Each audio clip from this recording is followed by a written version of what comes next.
Hello and welcome to episode 3 of the Pav and Junseo podcast, and today's podcast topics are going to be what, Junseo?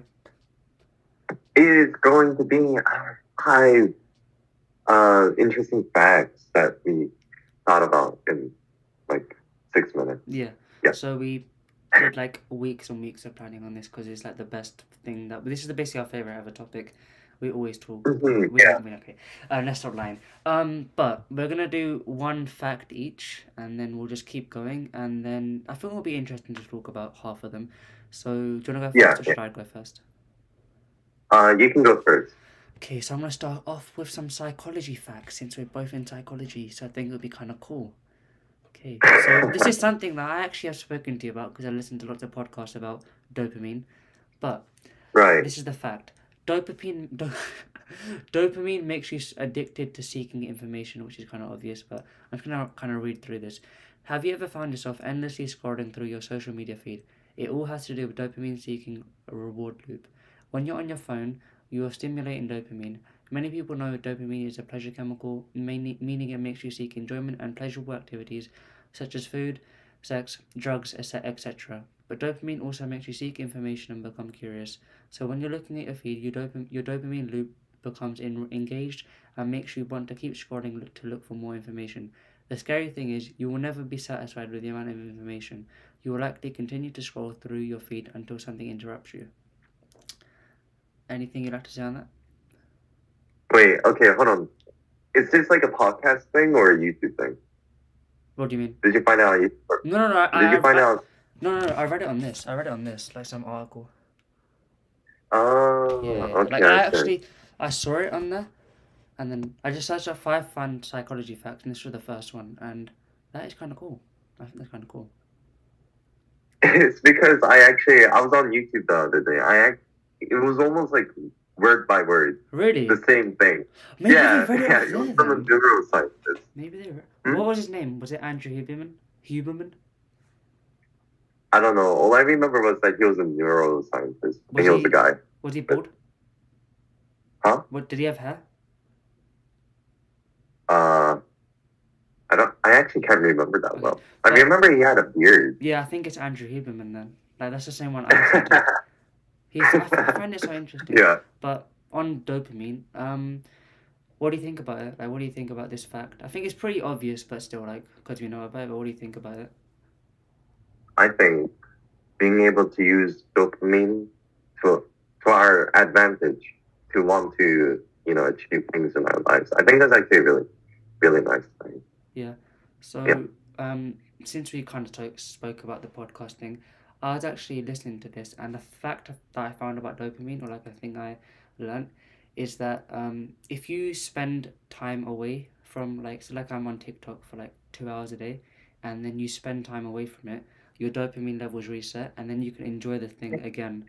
And I didn't know that. I thought your dopamine levels were like kind of the same unless you do something like drastic. Unless you do something really drastic, like go on a dopamine detox for like 2 years or something like that. But yeah, I actually found that kind of cool because that really shows that you can use it to your advantage and kind of really optimize your sort of dopamine. So yeah, you can go on your fact now unless you have something else to say about dopamine. Okay. First fact, I would have to say this is my favorite one actually. I have a weak jawline. That's my first fact. About about you? Yeah, that's all. That's my first fact. Okay. So we're completely different about our facts, but yeah. Why do you think you have a weak jawline? Do you think it's because of genetics or just in general? I heard that it's a lot of people use genetics as an excuse. Yeah. But I heard that there is a way that you can actually get it better. Weak jawline is most of the time caused by, like, I have a retainer, something like that, and then, like, your tongue is doing whatever, and so and then, like, your posture is bad, or you're always, like, taking notes or something like that. If you're always in that sort of position, which I have been for a long time, they say it weakens your jawline because the facial muscles become a lot weaker, and so, it's not as tight as yours. So, since we're on this topic, I've actually got maybe like a 30-second demo on how you can improve your jawline. So I guess we can kind of do it at the same time. So, open your mouth and put your tongue to the top of your mouth.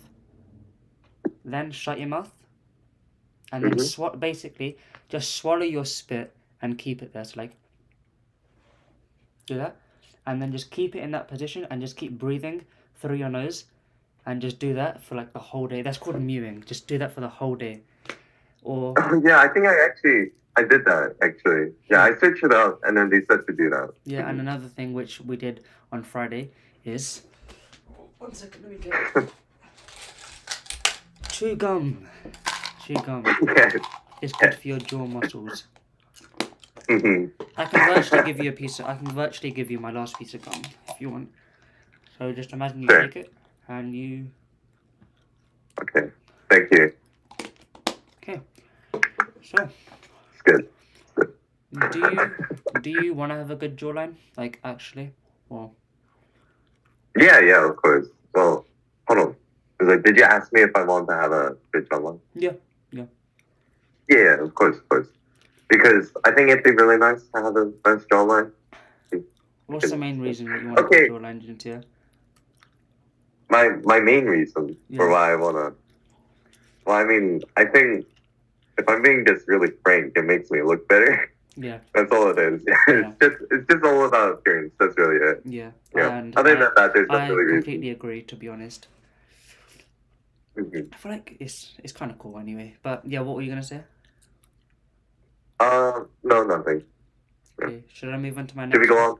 Okay. Yeah. So, I'm probably gonna read the whole thing out again. It's the same as last time, but I'll kind of summarize it. So, the second fact is being in love is biochemically the same as having a severe OCD or obsessive compulsive disorder. So, it is often said that when you're in love, you're a little bit crazy. That may be true, said the doctor, the person who discovered this fact. The beginning phases of love may often appear like an obsession, which led people to consider the possibility that they may be neurochemically similar. Neuroscientists have linked the serotonin transporter 5-HT to both neuroticism and sexual behavior, as well as obsessive compulsive disorder. A study was done with 20 subjects who had fallen in love in the last 6 months and unmedicated OCD patients. It was found that both groups had significantly lower density of the 5-HT transporter. Therefore, your brain treats love and obsession very similarly. That is really interesting. I didn't know that. Yeah, but it kind of makes sense now that I think about I it. saw it and I'm like, you know what? It kind of does make sense, but it's kind of scary when they word it like that, when they kind of make it seem a bit creepy. Mm-hmm. So, obsessive. What was it? Chronic obsessive disorder. It's OCD, which is obsessive compulsive disorder. Oh, yeah. Yeah. So. Yeah, that's actually interesting. Yeah. Do you think people with higher OCD have more? I don't know. Like are in love more? Not in love more, but do you think they behave differently to love then? Is that what this is saying then? Yeah, I'm not too sure about the disorder in the first place. Yeah, because so it said that I can't really say on it. It said. But maybe they would.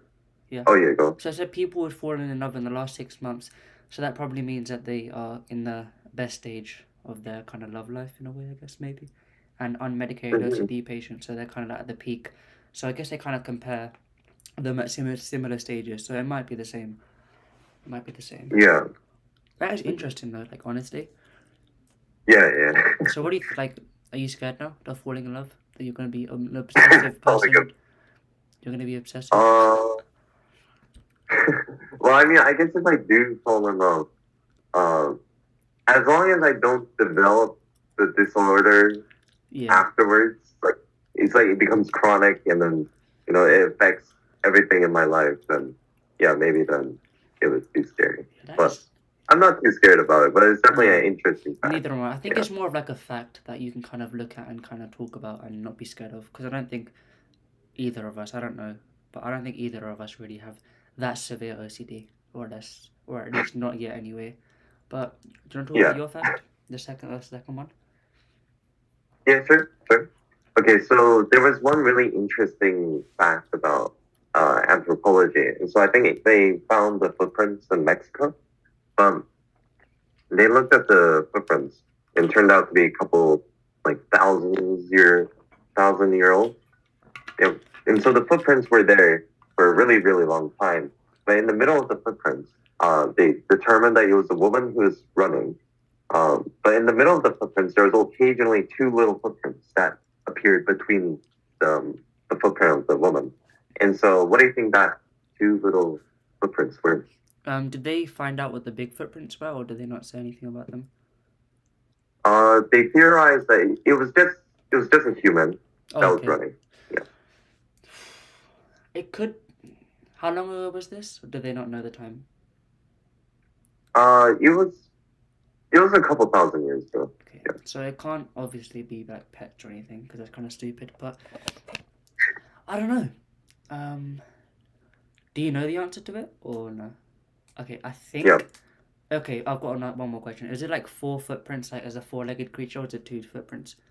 Like Two footprints. two? Is a bird? Yeah. Is it a bird? Two little.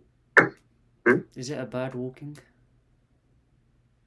A bad walking. A bird, like a bird. Oh no! It wasn't like a bird footprint. It was like two little human footprints. Oh, two little human footprints. Wow. Yeah.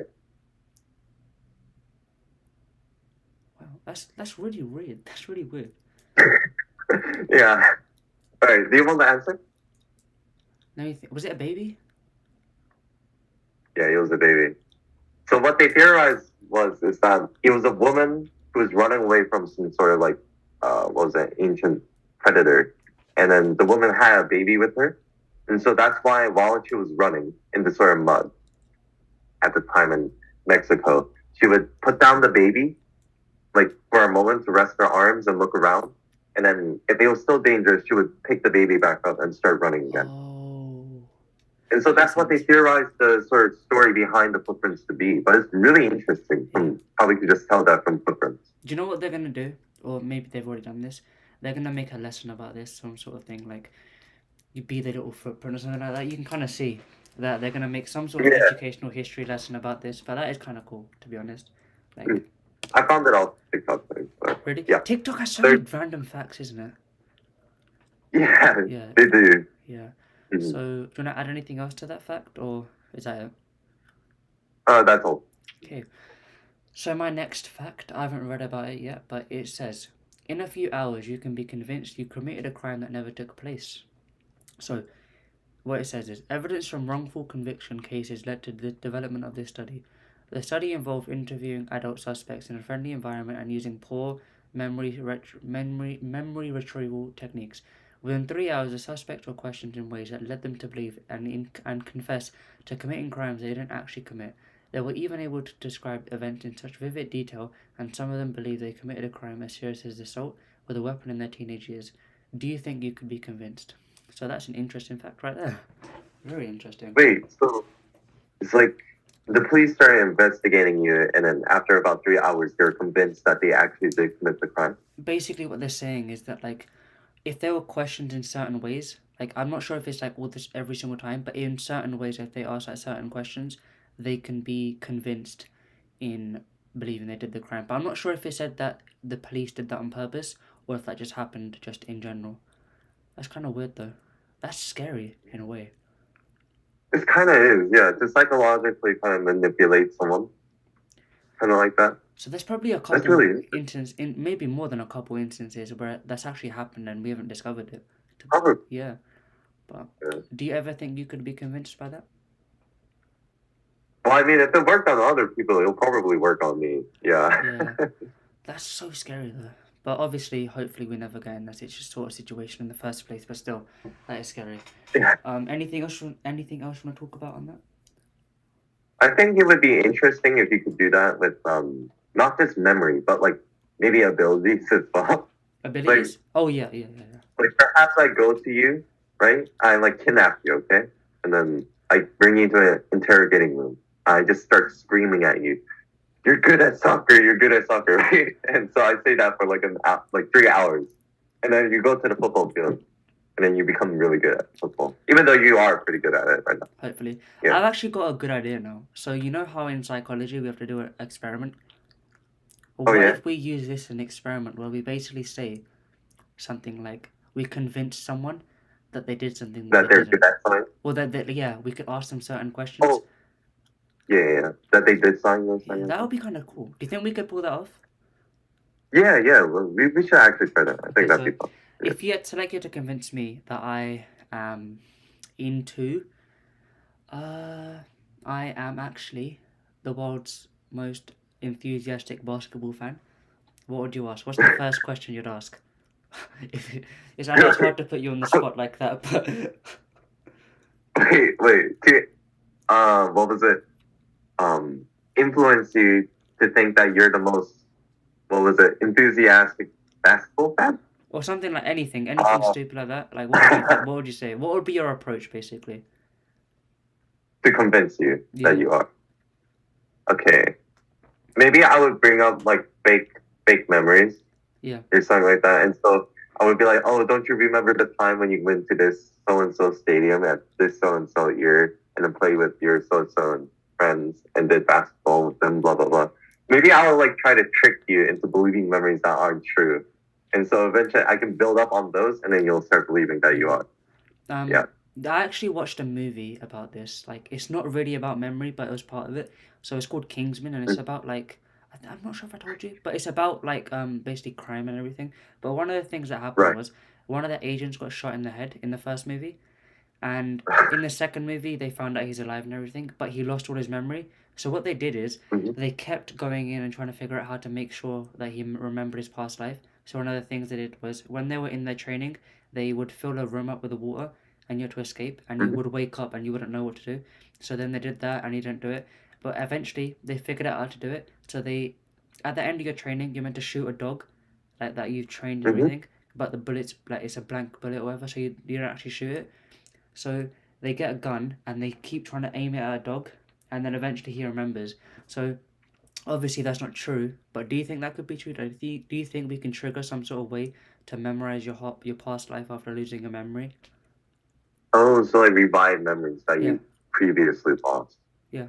Yeah, I think it could be possible for sure. It's just like reconnecting the bridges, right? Yep. Something like that. I feel like I'm not a neuroscientist, so I can't really say much about it. Yeah. But I think thinking about it, I guess I could see that actually happening. Yeah. So I'll just yeah. So do you want to tell us about your third fact, Junseo? Okay. We know more about space than our own oceans, and it's quite a famous one. I heard it a lot. But yeah, it's because spaces we have telescopes and satellites and whatnot. Yeah. So we can, and then there's stars and everything, and so we can see like far away and everything like that. But then oceans are super high pressure, no light being emitted down there, and so we can't really go down there and see everything. So yeah, we know less about our oceans than we know about space. So like you had the chance to like study the oceans in a way, like what would you try and do like to maybe discover more about the oceans? Uh, I think maybe I would like bring a chicken with me, like fried chicken, and I would put it at the bottom of the sea and see who comes to eat the fried chicken, or maybe like a really big dead fish, and then just put it at the bottom of the ocean, see what comes up, and tries to eat it. Maybe I'll find like a megalodon or something like that, hiding at the bottom of the sea. I mean, it's possible, right? Yeah, I've got another question. Do you think I know maybe this has already happened. I'm not really smart with the ocean, but you know how we got satellites in space? Do we have anything like that in the ocean that can kind of just float around for not like the rest of the time, but you know what I mean? They can just kind of float around and without our effort, kind of collect information. I think at the bottom of oil rigs, there's like there's cameras. I remember. I think so. In like the middle of the ocean, trying to capture weird, trippy stuff. Yeah, there's actually one I want to show you. Okay. It kind of looked. It was really weird. It's a type of jellyfish, but one moment.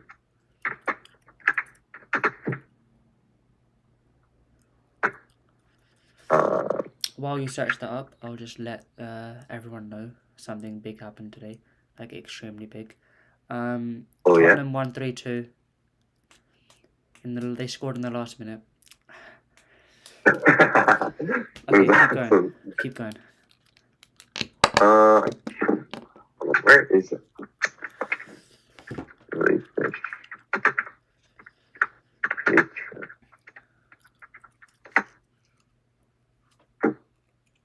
Oh, yeah. Okay, I found that. It's a rare sea creature discovered near Shell offshore oil platform in Gulf of Mexico. It's kind of creepy. Look at Oh that. my god. They Do you know what found that reminds that. me of? They found that Do you from know a what that oil reminds rig. me of? You know What? the person, the Five Nights in Freddy thing? It just reminds me of that head and just the massive squid body attached to it. Or whatever it is. Oh, I found another photo, but look at how long it is. Oh my god, that's not normal. I'm not even joking, that's not normal. I refuse to believe What? that's on our planet. Like, honestly, oh my god, that's scary. They found that in Mexico. Oh, man, that's, Okay, it makes sense if that's kind of if that's in Mexico, but still, that's scary.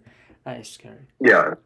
But yeah, what do you think about the ocean? Like, do you think there is gonna be a time where we discover pretty much 100% of the ocean, or do you think that would be something that's kind of a mystery for the rest of our existence? Maybe not for the rest of our existence. But I would say that discovering the rest of the ocean 100% is definitely still quite far away. Yeah, that's like We'll probably still need like maybe a couple centuries for that to yeah, happen. that's kind of scary to think about. That there could be so much stuff going on there that we have no idea about, Yeah, and it's on our own planet. But should we move on to the next fact? sure. Man, that is creepy though. I don't like looking at it. Okay, so this is the fact about loneliness. So, being alone for long periods of time is as bad as smoking, apparently. So, did you know that lonely people are 50% more likely to die prematurely than those who have healthy social connections? This is because of several different factors. First, loneliness reduces immunity and therefore increases the risk of diseases. It also increases inflammation in the body, which, like smoking, contributes to heart disease and other chronic health decisions. Being lonely also results in stress affecting you more emotionally and mentally, which also has an effect on your overall health. So if you're feeling lonely, make sure you're taking the steps to combat isolation. It could be a matter of life or death. What do you think about that? Yeah, I think I actually remember discussing about that before. But it's definitely a lot to do with yeah, again, it's kind of a lot to do with anthropology, but just with the biology of our own sort of species. It's like we're social creatures. Yeah, like extremely social. We need that. Yeah, very social creatures ever since dawn of time. And so, well, I mean, since humans were created or something like that. Yeah. Evolved, whatever. And so, yeah, because we're such social creatures, having a social life is extremely important. And that's why in big cities, when the rates of loneliness goes up, the suicide rate also goes up with it. Like, and also lethal crimes, I heard. You can see like the link between them. For sure, yeah. Smaller cities, people are less lonely, and so people are more social, and all those sort of like bad, lethal things kind of go down. But in different places where loneliness is a high sort of has high rates there, that's when you get to see a lot of mental issues and all that stuff. And it's definitely, yeah, it makes sense though. It's interesting though. Yeah. Okay, so this is a bit of a personal question, but it's the only thing I can really think of. Like, do you remember a time in your life where you were kind of suffering some sort of loneliness or anything? Yeah, for sure. I think I definitely had some times when I was feeling really, really lonely and whatnot. What about you? Yeah, it's like it was pretty bad. Like when I moved here, like imagine, like obviously it's really good that the language was the same, but the only people I could really talk to were my cousins that I've only seen once in my life before that. So like I literally had no friends or anything, and it was kind of bad. But I feel like because I went to school straight away, I feel like it was kind of easy. But still, like imagine, especially for like younger kids, because I was 11 at the time, so that's still alright. But like people at like 5 years old or like 6, where if they had lots of friends, it's so hard for them because they don't even know how to process that sort of information. So it's kind of difficult for them type of people. But loneliness is definitely something that is dangerous because it can lead to like depression, anxiety, and all that type of stuff. So it's definitely something we Yeah, need to kind of combat in a way. But it's kind of hard to do that as well because it's so personal. Like, it's different for everyone. So it's something that could probably exist for pretty much forever in a way. it's true. Yeah, Yeah. it's definitely a big problem though. It's a good one. Yeah. To lighten the mood, let's move on to your next fact, Junseo. I don't think it's gonna do much to lighten the mood, to be honest. Okay. This one's actually kind of depressing. Okay. Um, People can be it's crying something at home if interesting they that I like. heard. I'm not sure if it's 100% true, but it said 10 to 20% of the, what was it? There was the nuke on Hiroshima and Nagasaki, and the 10% to 20% of the casualties were actually Korean. Did you know that? No, I did not know Kind of that. interesting. That's kind of personal Yeah, for many reasons. Definitely to you more than me, but still, that's kind of sad. yeah. I think the reason for it was because there was a lot of I forget what they're called, but there was a lot of Korean people in Nagasaki and Hiroshima at the time, and so when the nuclear bomb hit, a lot of the casualties were also Korean, unfortunately. Okay. Yeah. So, Well, I mean, unfortunately, the nuke they did have. Never mind. Yeah. so talking about nukes, um, what do you think about the social studies class we're in right now? History, talking about the nukes and everything. Are you scared? Yeah. I mean, I would have to say I'm a lot more scared than before because I saw that movie. I talk about it all the time.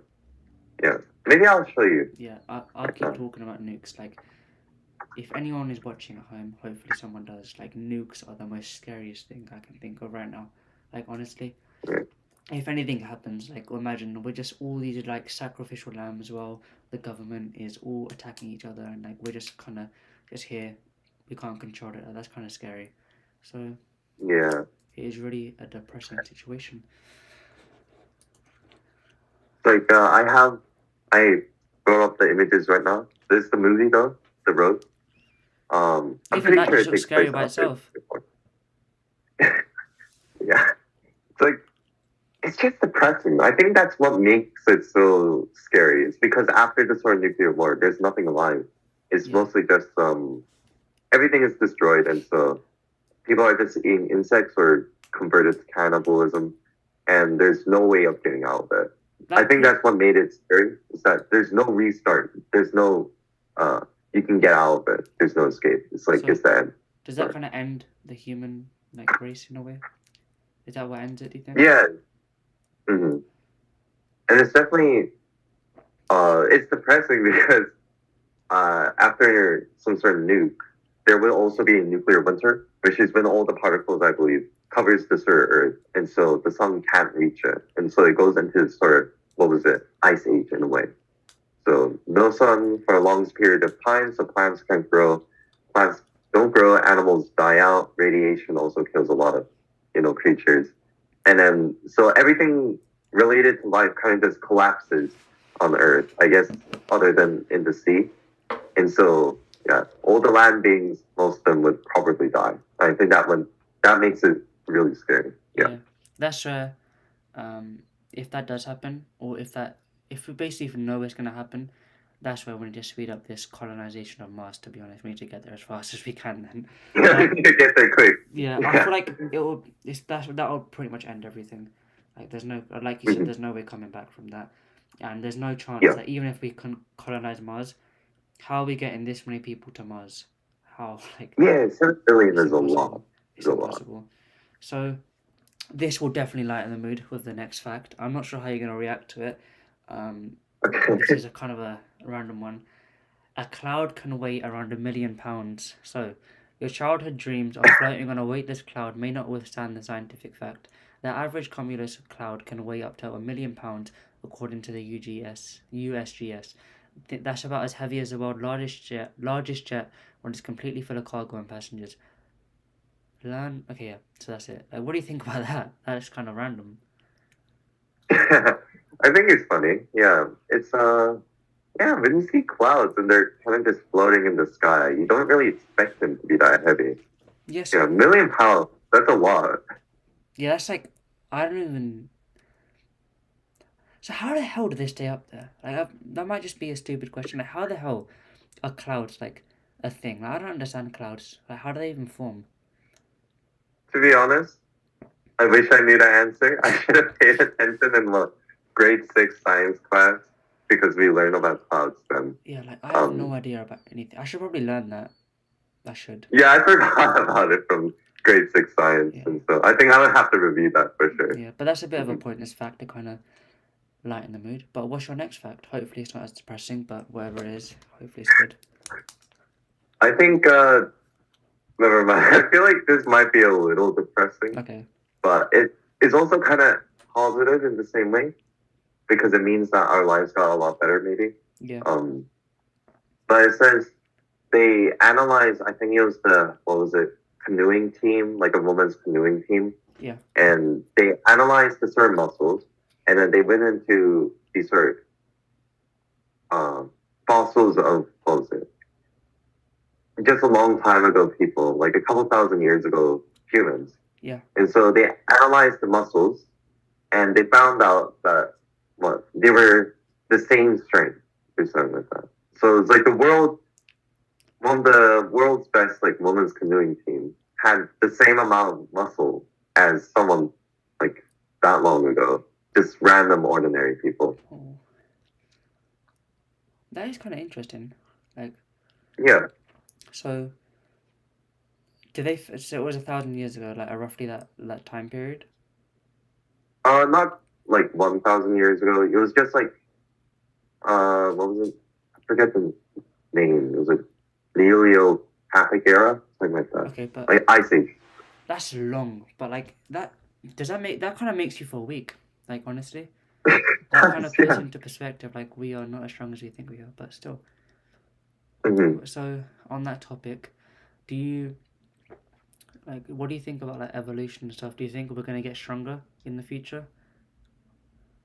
Probably the exact opposite, to be honest. We're gonna get weaker? Because we have all this technology now. We drive, we go on planes, and then it's like physical activity has become less and less of a more survival thing. Yeah. You don't actually have to be physically, I guess, active to survive. So, like the need for it is falling, and so probably in the near future we will get weaker and weaker as technology increases and so on. Yeah. So I've got a question for you. This is something that is kind of general, but have you seen like the books and the things from the past that kind of predict the future? Oh, yeah. So I think so. Like what was the prophecy books or something like that. So like this is a bit of a controversial topic, so if we need to, we can cut it out. But there's a book I saw this like last year, and it's basically like a book writing about how once gender roles in society become more diverse, that's when it collapses. Like, what do you have you seen that? Yeah, I think I remember you talking about it last year, actually. Did I actually? Yeah. Yeah, you talked about it like last year. I remember walking around the old school with you, Yeah. and then you told me about that. Yeah. But yeah, I mean, it's possible. Yeah. Do you like agree? Do you like understand? Do you think the books? Now, what do you think about those books? Like, do you think they just kind of spit out random facts and the things that come true are the only things we focus on? Do you think that's what it really is? It's actually a good question. I feel like the ones that do come true is probably because they do actually have some sort of truth backing them up. But yeah, I'm actually not too sure about it. Because I think all the ones that are true. Yeah, I think all the ones that are true are kind of things that apply no matter what the circumstance. Like I don't know, like the thing I just showed you, that could be true 100 years ago. It could be true like in 50,000 years. Like, it could be something like that, where it's so essential to like humans, where it could be true. But other things like how they predict, some people predicted COVID, like that type of stuff, is kind of odd. But yeah. Anything else you'd like to say on just anything else in general? Now that we're talking about prophecies, I think something that's really interesting was that there's sorry, I'm playing with my mic. It's fine. I think something interesting was that there's always the people who talk about, oh, the end of the world is coming this day and so and so Yeah. and something like that.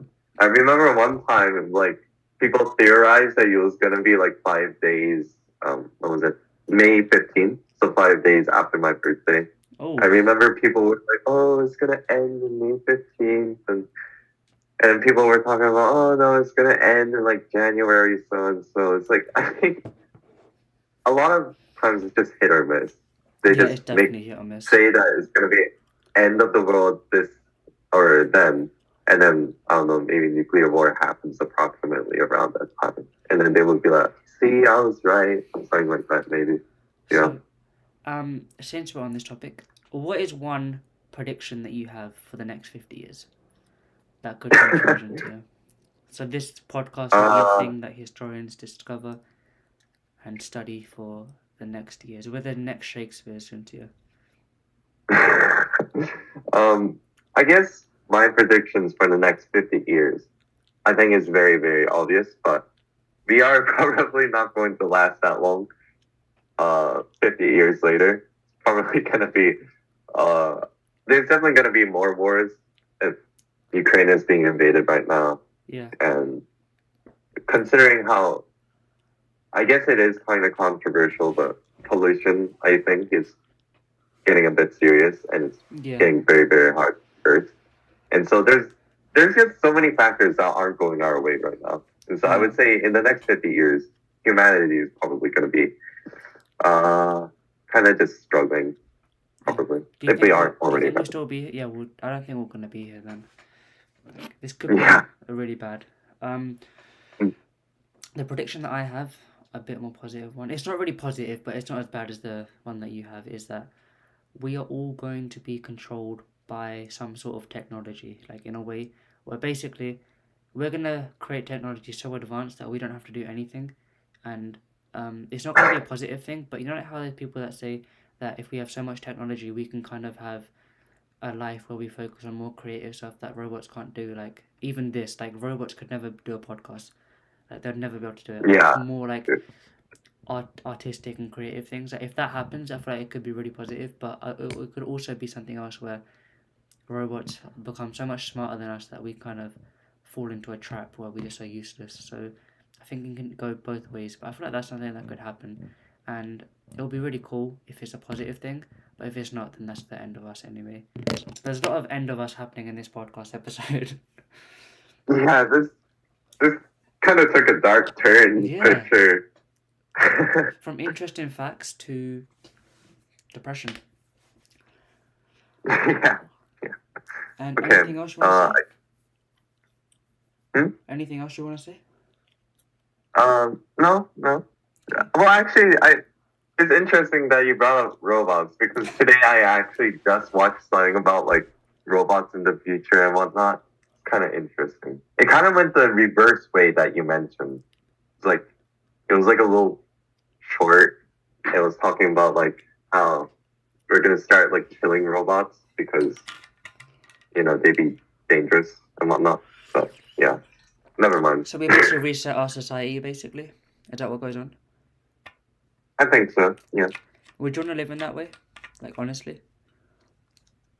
Like in the future where robots take care of everything, or no, like we live. It's like in the next 50 years. So that'll be 2052. No, 2072. 2072. Whatever the year is. We live in a way where we have no technology or like very limited amount of technology, and we just kind of resort back to the ancient years of like there's stones and not sticks. even that, just like kind of more like less less technological and just more about like the betterment of humans in a way. Like obviously that's never gonna happen because we don't care that much about each other. Like we are not the most helpful people in the world, or creatures I should say. But like, would you want to live in that sort of society?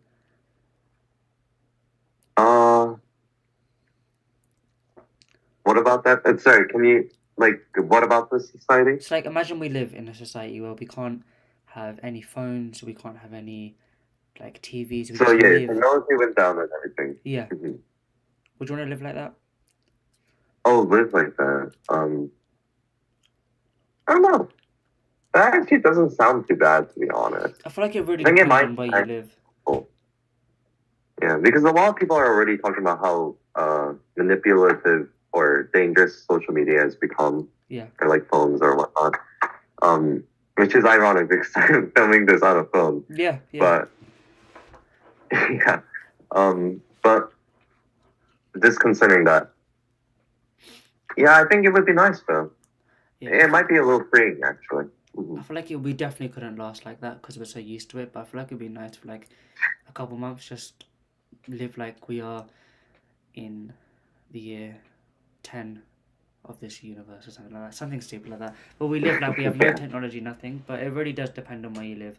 Like if we went to, if it's like we are like 50 years old, it would be kind of depressing because all your friends would be working all the time and everything. You just be by yourself, and that goes back Yeah. to being lonely, which could lead to smoking and everything. So Yeah. yeah, I think that's pretty much everything we wanted to talk about, right? Mhm. So Yeah, this is that was a really depressing episode. yeah, This this one. is our longest episode so far. I'll check. It is. Have a guess how long this episode is. Okay, I would say maybe let's go 35 minutes. Once we edit everything, I think it'll be around 40 minutes. How long is it right now? Right now it's 43, but we had that little break in the middle, so maybe like 3 or 4 minutes there, like 40 minutes. Yeah, that's actually quite long then. That is long, yeah. So, that's it. So if you guys enjoyed watching it, like and comment your interesting fact. And what else should they comment, Junseo? What do you think they should comment? If they're depressed from this episode. Yeah, if you suffer from depression. Because I'm certainly am a little Yeah, if you bit. suffer from depression, just know that maybe watching this can make you feel more happy. Maybe not this episode, but watching this podcast can make you more happy. So thank you for watching. We have more coming up. Yeah, we so have more. stay tuned. Yeah, thank you for watching, and we'll be back with episode 4 in one more week.